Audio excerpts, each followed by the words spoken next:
This is the latest Cyber Buddha from Thailand.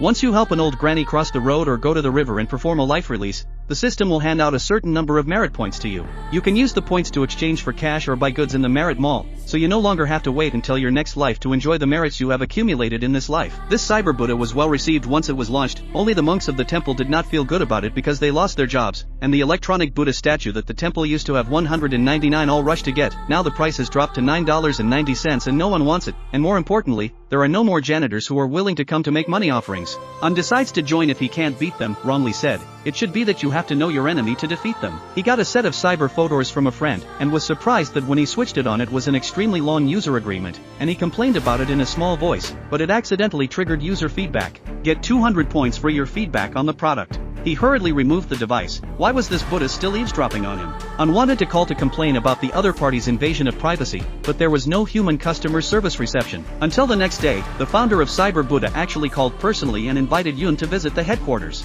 Not into the tiger's lair, he immediately pulled a friend together to go, but I did not expect this tiger's lair was extraordinarily grand, and then think of their own temple money are not willing to repair the Buddha. Yun heart cannot help but feel a lot of emotion. Along with the lift to the top floor, reflected in the eyes of the two is a very unusual cabin. Before Un could catch his breath, a couple cried out and pounced on him. Please teach us how to be born in bliss. We are willing to make offerings of a house and a car. While Un was confused, the couple suddenly quieted down, and Neo, the founder of Cyber Buddha, came through the door.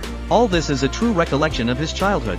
The two parents had listened to a monk's advice that if they made devotional offerings to the Buddha, they would be able to accumulate enough merit for the next life, so they sold everything in the house and were eventually forced by their creditors to be buried in a fire. Neo survived, and from that day on, he vowed not to let anyone else lose their life because of superstition. And right after having the Cyber Camel, people can use the points to feed back into their present lives whenever they do a good deed. A perfect closed loop of meritocracy was formed. He hoped to hire Un, a monk, to perfect the Cyber Buddha's deficiencies in Buddhism, so that the temple would completely cut itself off from commerce. Un sort of understood that it was for the monks to come and work for Cyber Buddha, but this is obviously contrary to the values preached by Buddhism. He can't agree to it.